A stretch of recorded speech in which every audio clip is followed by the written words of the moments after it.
Hello, everyone. Welcome to the latest edition of Check-In. I am Sara Lesky. He is Jamie Thomas. We are getting you ready. We're warm.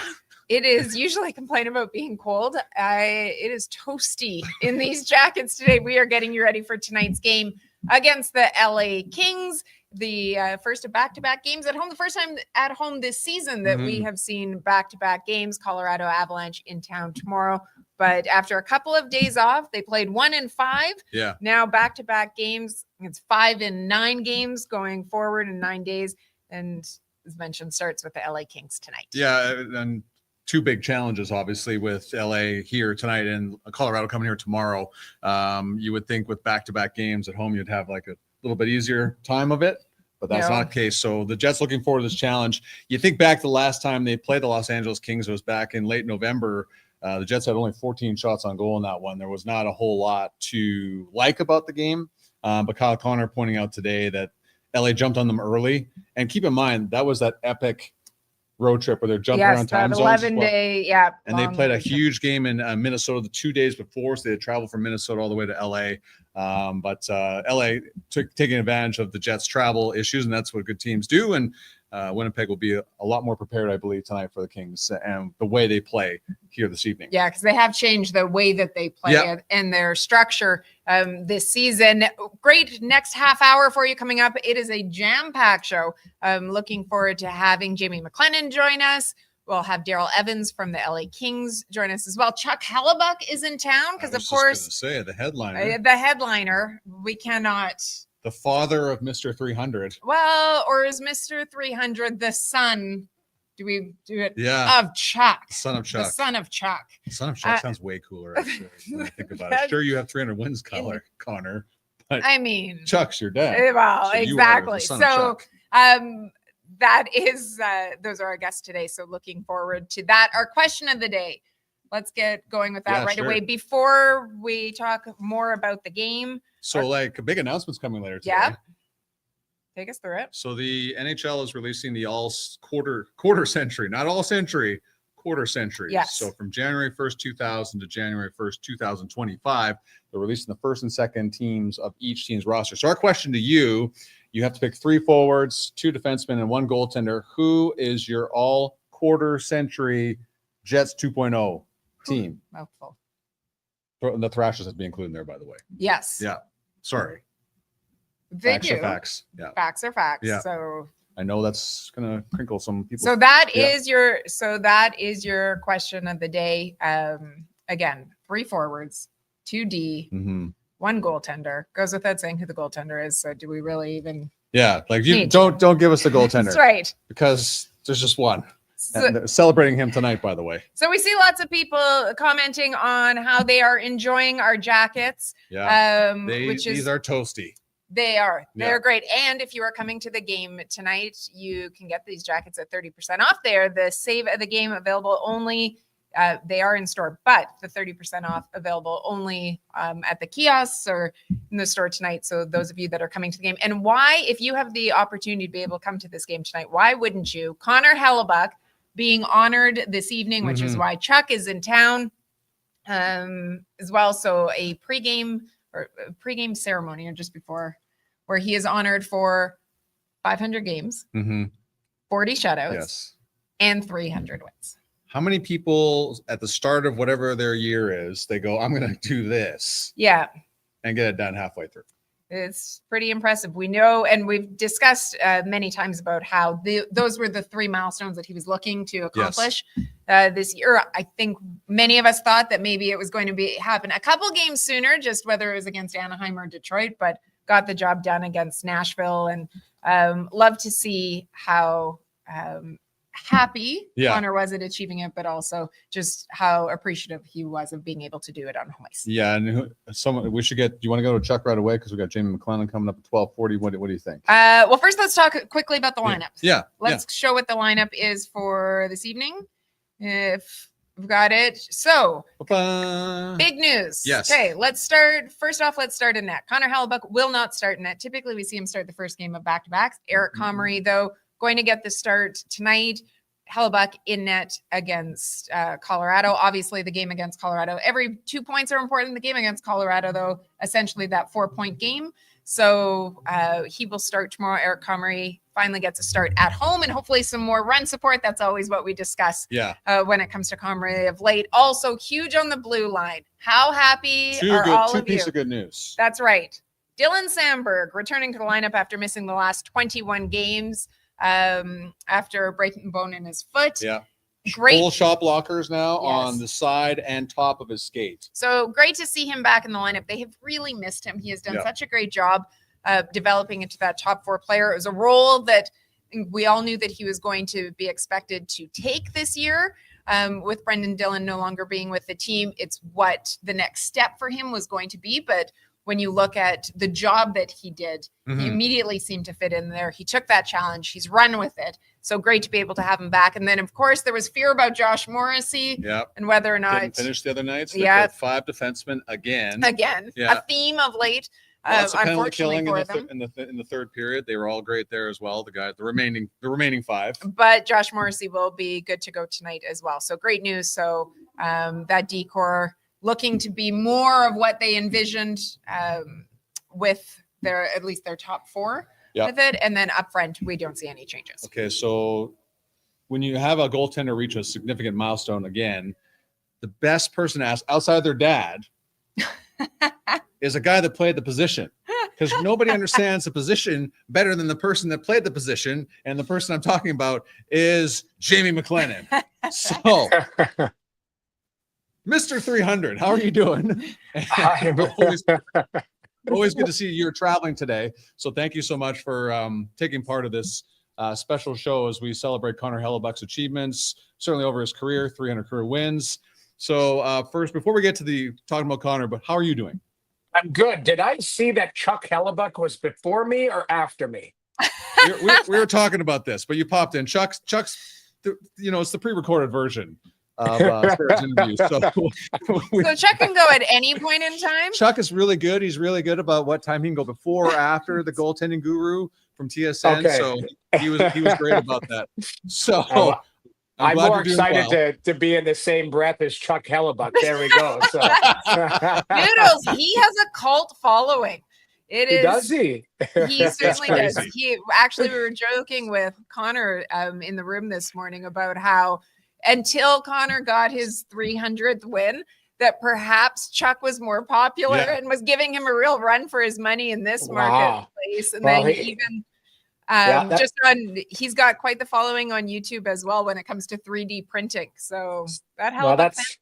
He's somebody that I want to meet. That's on my bucket list. There you go. There you go. You got to come out here and do a game with us. I got it. Yeah, I will. It would be nice to make it to Winnipeg. I'm not sure when I'm next on the schedule, but I'm looking forward to it. So, and as you guys know, I follow them from afar because it's just it's nice to watch good teams, and they're a very good team. And having a rock star in net, I don't want to jinx them, but I mean, this is to me. He could go back-to-back Vezina, and I don't think anybody would blink about it. So it's impressive how well Connor's played. But again, the team works well with him too, so it goes hand in hand. Can you give us an idea, Noodles, from a goalie perspective? I mean, explain for us why these milestones, this trifecta, is so significant of the 500 games played, the 40 career shutouts, and the 300 wins. Well, I mean, because it's so rare. Nowadays, a guy gets a silver stick for playing 1,000 games, which is very, very impressive. Think of a goaltender having to get to 1,000 games. 500 is that magic mark because that's the equivalent. A player on a good night maybe plays 22, 24 minutes. Is that what Scheifele gets to? The top players for the Jets are throughout the league. McDavid and Draisaitl will get to 26 if Knobloch wants to double down on him.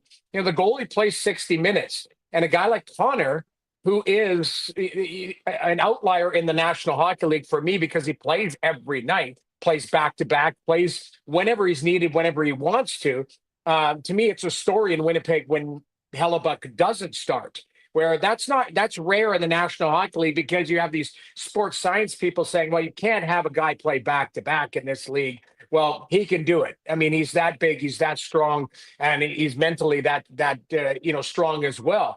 So to me, this is a special thing, and you have to have success to get the 300 wins. It's not even longevity; it's having success and being a great goaltender, but also playing on good teams. And he's been a big part of that. So this is something very, very special. I don't take this lightly. And statistically, for a goaltender, you have to have that type of, first of all, stay healthy, but longevity in the league.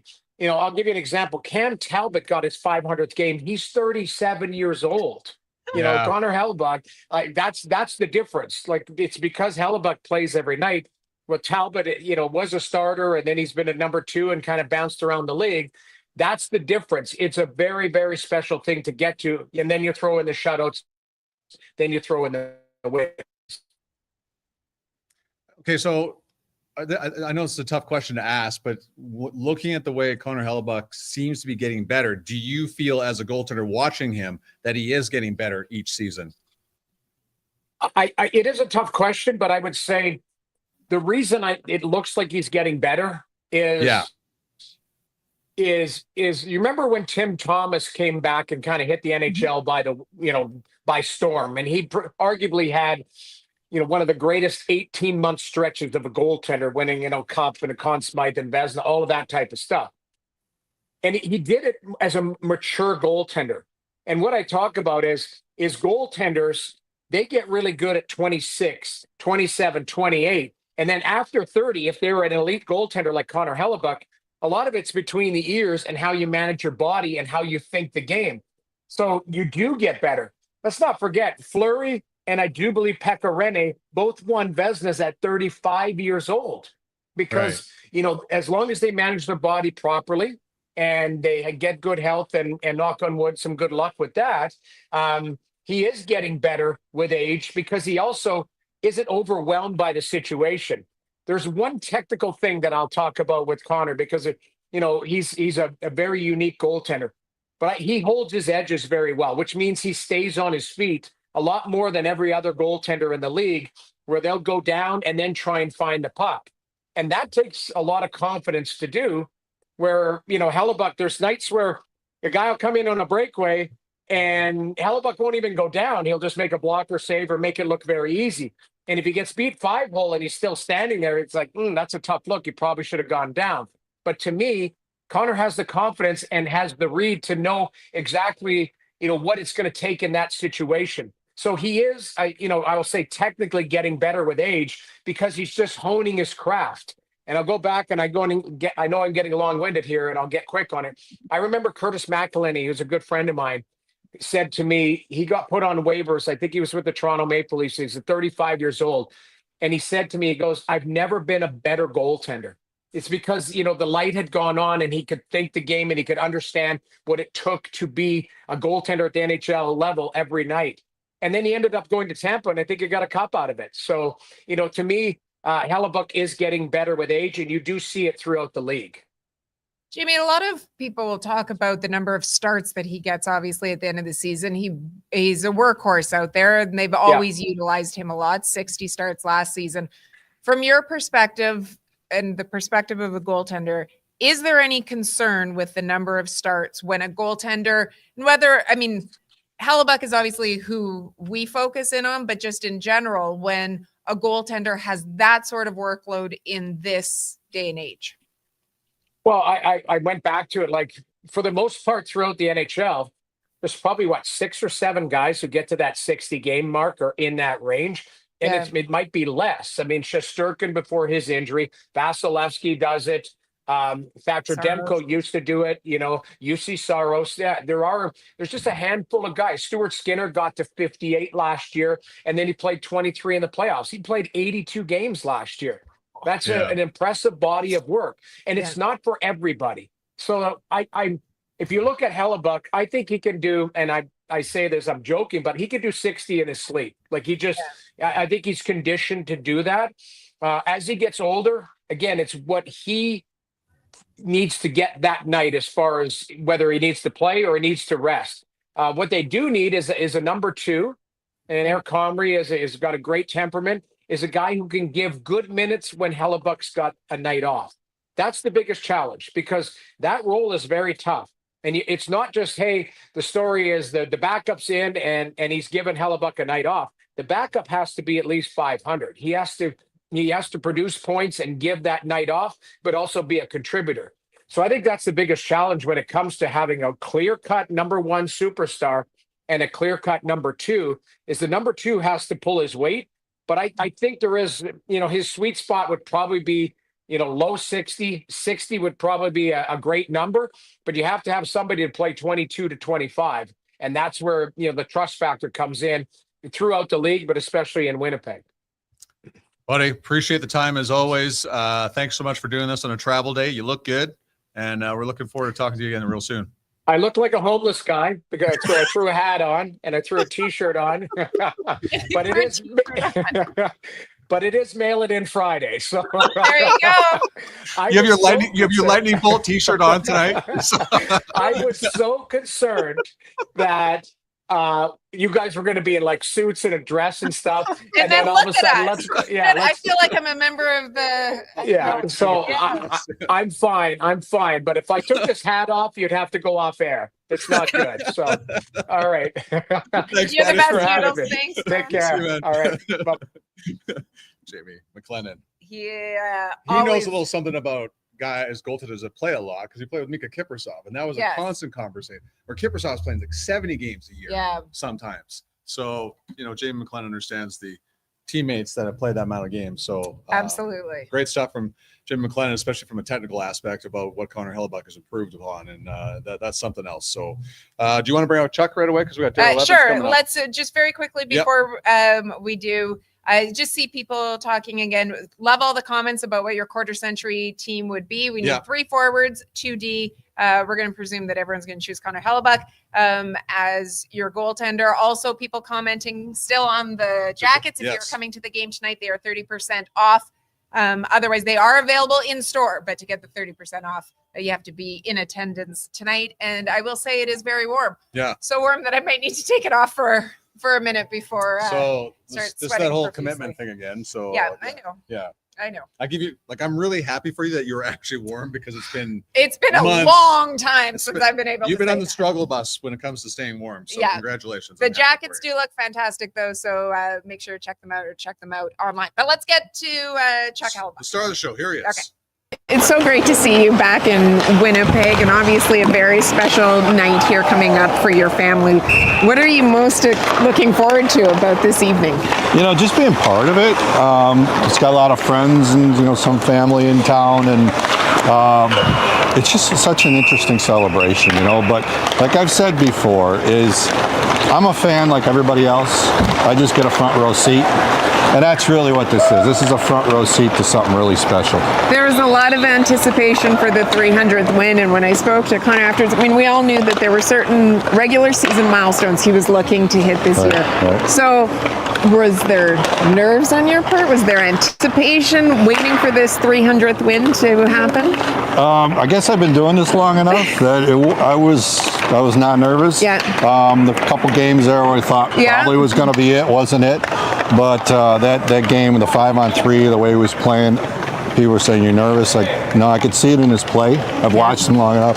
I could see it in his play. He says, "We're not losing this one." You could just tell. So I was completely calm. It was awesome. What is it like for you to watch the basically the love that he gets from the fans within this city, whether it was after that game, what you're anticipating? Obviously tonight you're going to be on the ice as well as part of this ceremony. As a parent, what is it like to be able to see a city embrace him the way that they have? It's, I guess the word is surreal or bizarre. Or it's just to watch it grow, because you've been here for so long, and to see the relationship grow between him and the fans, and it's heartwarming. That's really all it is. It's a cool city. It's not huge, and the fans love the hockey and they love their team, and then to see that love for your son, and back and forth. Yeah, it feels great as a parent, and when he started, playing at 5 years old, when he was 22 years old and made it his first game, that was a milestone, this is like one of those moments you stop and smell the roses, and enjoy it. And his mom and I talked about it. He went from a young man to now a father, a husband, and that's the best part of it, is you get to sit back and say, you did all right. Well, and to think of, one thing that he's always had is the confidence that even before he had really established himself as, arguably the best goaltender in the game, that he always had that belief in himself to get there. So as a parent, to have watched that evolve, his career, the steps from Odessa, Texas to, here in Winnipeg, and to establish himself the way that it is, it must fill you with a real sense of pride. It definitely is. Not, that pride can be bad, pride can be good, but it's to see your children, and even my other kids, to succeed at doing what they want to do and have the success. There's nothing better than that as a parent, right? And you were part of it, obviously, and that's why I say this is the point to stop and smell the roses and remember those times from the time when he started hockey. And this is 300 wins, but there's so many wins in the history of. His grandfather once said, because he'd come to different games, and the boys played together, and his grandfather said to me, "Did these kids ever lose?" He had never been to a losing game, and it made me think. It's like, yeah, we've been pretty fortunate, pretty successful, but most of all, he's doing what he loves to do in a city he loves to do it in, and fans love him back. It's just. I don't know what more you could ask for. Yeah, well, I know the ceremony is going to be great tonight. As I mentioned, you're going to be down the ice as well, being able to take it in. We know what a fan favorite you are as well. I hope you enjoy it, that your family enjoys this as well. Congratulations to all of you for the success and the journey to be able to get here, and thanks for spending some time with us. Oh, my pleasure. Anytime. International influencer. We have so many international influencers on the show because here's a guy that has he influences the art of suit wearing, and it is Daryl Evans. Second to none. Oh, and you're still wearing it. Oh too. my gosh, like that is. I just want people to appreciate that not only does he bring the A+ game to all suit game to all the broadcasts, but this is how he arrives to morning skates as well. So looking fantastic, Daryl. Thank you so much for spending a couple of minutes with us today. Always a pleasure. Great talking with you guys. And it's always special to come back here and get a little bit of the winter flavoring. Yes. Yeah, we're going to get into the game itself, but obviously a very serious situation in the state of California, especially in Los Angeles. How are the players handling? How's the organization handling a very serious time going on right now? Yeah, it's a very unfortunate time. Our hearts and prayers are with everybody that's back there. I know a number of people in our organization have been affected in different ways, whether it's family, friends that they, are involved that have lost their houses. So as an organization, from our leadership group, ownership, all the way down, they're doing all they possibly can at the other end. And I know as we're away, we're not hands-on right there, but we're doing all that we can to support these people. The first responders, all the people involved there, the people that are in the air fighting the fire from the air, people down at ground level, as I mentioned, the firefighters, doctors, nurses, all the volunteers, paramedics, ambulance drivers, and things like this. I can't say enough to them and applaud them for their tireless work that they've done. The efforts that they've put forth, the lives that they've saved, the property that they've saved. But most importantly, the lives that they've saved. And I think that's what we have to look at and reflect on right now. It's a very difficult, thing to look at. We flew over it yesterday when we were flying here to Winnipeg, and it was just devastating to see. But again, our hearts are out with them, and there won't be, a moment that goes by in the next, while that, we're going to be with them, and we'll do all we possibly can as an organization to support and bring, funding and things like that to help these people out in these dire times. Daryl, we'll show the stickers afterwards, but can you speak to the stickers the sticker the King will be wearing the back of their helmet, and how much appreciation there is from the organization that the Jets will be wearing the exact same sticker on their helmet tonight? Yeah, it's so great. I think that speaks volumes to the brotherhood of our great game of hockey, the way everybody comes together. Yes, when the puck drops, they'll be doing battle out there, but for the Winnipeg Jets to share and putting those stickers on their helmets as well, I know our players are very proud to wear them, And I'm sure the Winnipeg Jets are feeling the same way, that that they can, help in any way that they possibly can. Again, our players, they talked today. We talked to them yesterday as well, and they're kind of still in shock as to what's going on. Some people have been in California for a while. They've seen, some of these fires, but nothing to this magnitude here. The devastation that it's left behind. Just flying over top of it there yesterday. It's just seeing the open land, just ash, everything, devastated all the way down to the ground. It's something you really can't wrap your mind around. You see things that go around like this around the world, but to have it happen in your own backyard, it really does hit home for you. Yeah, of course. And thinking of all of you, and I know that there are obviously, several Jets that played for the Kings before too. So, when speaking with them, obviously the feelings that they have and that extra connection to it.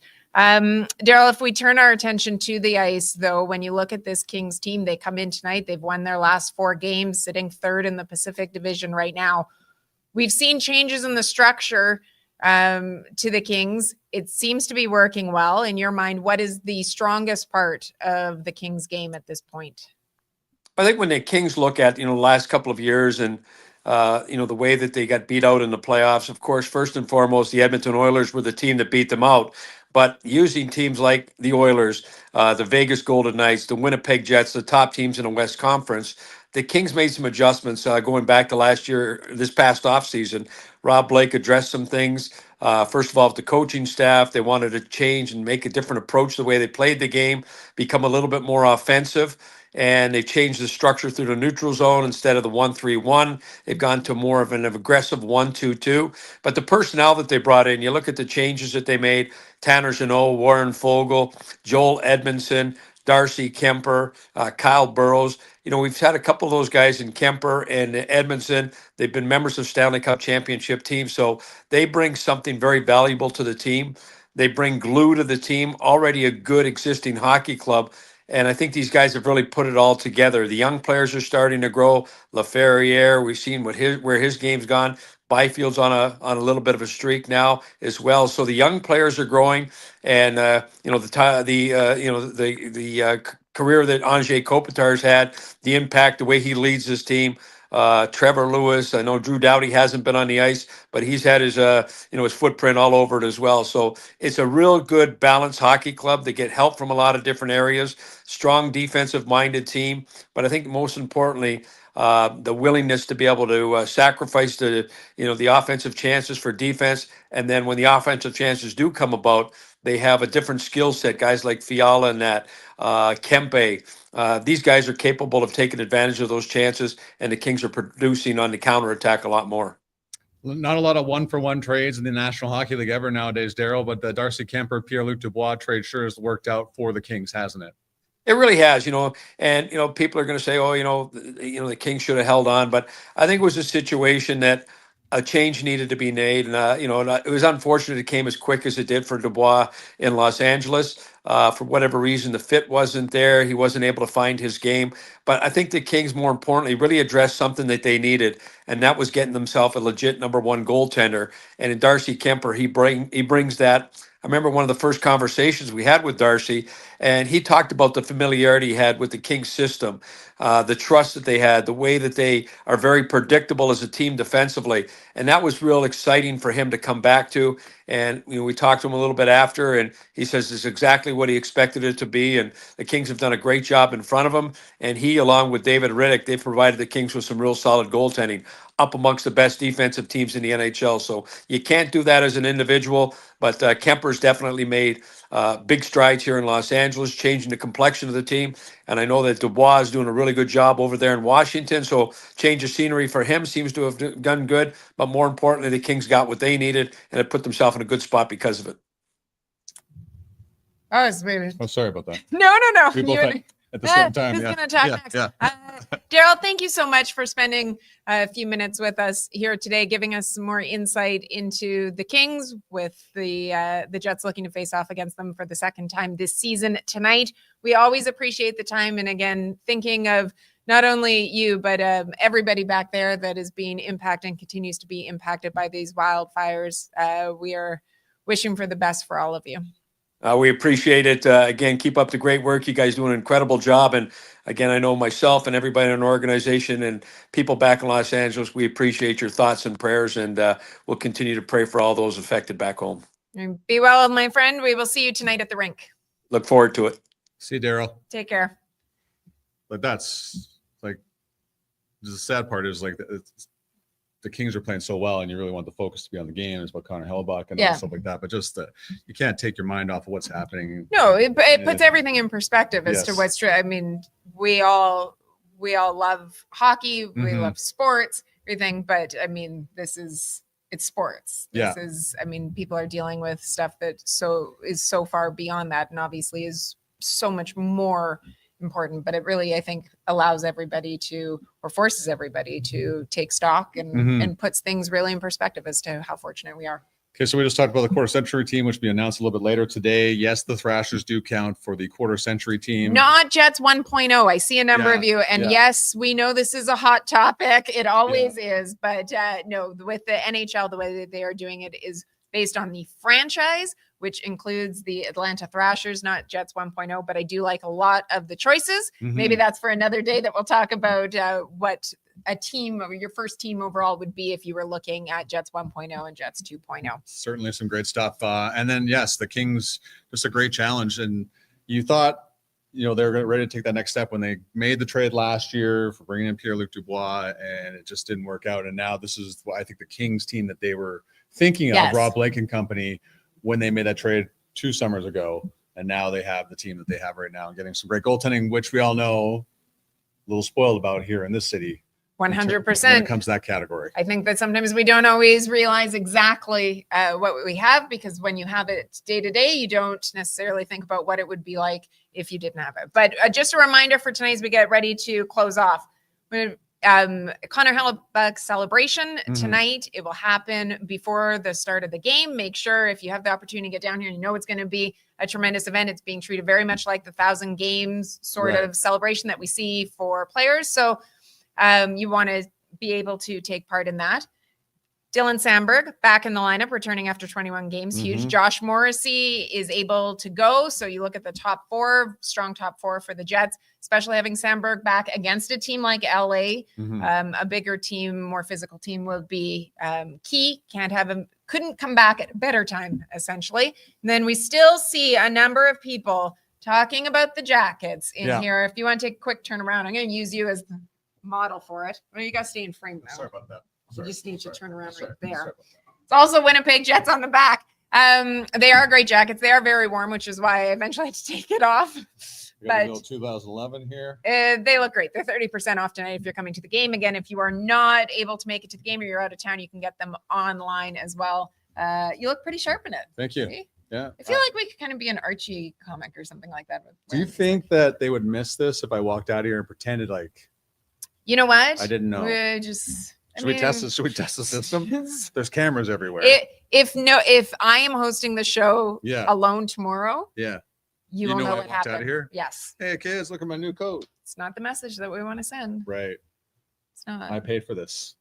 All right. Yeah. You have been watching Check-In. We appreciate all of you so much joining us and always being a part of the chat as well. It was great to see you. Saw some people as well just quickly mention that they had the opportunity to meet us at the season ticket member event.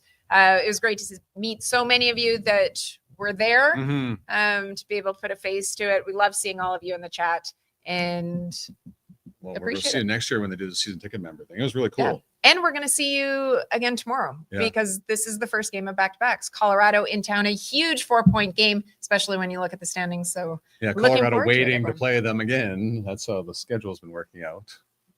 Remember how the last time these 2 teams played? Here we go. Yeah, don't worry about it. That's fine. Connor Hellebuyck will be in net tomorrow. It is Eric Comrie in net tonight. You have been watching Check-In, and both of us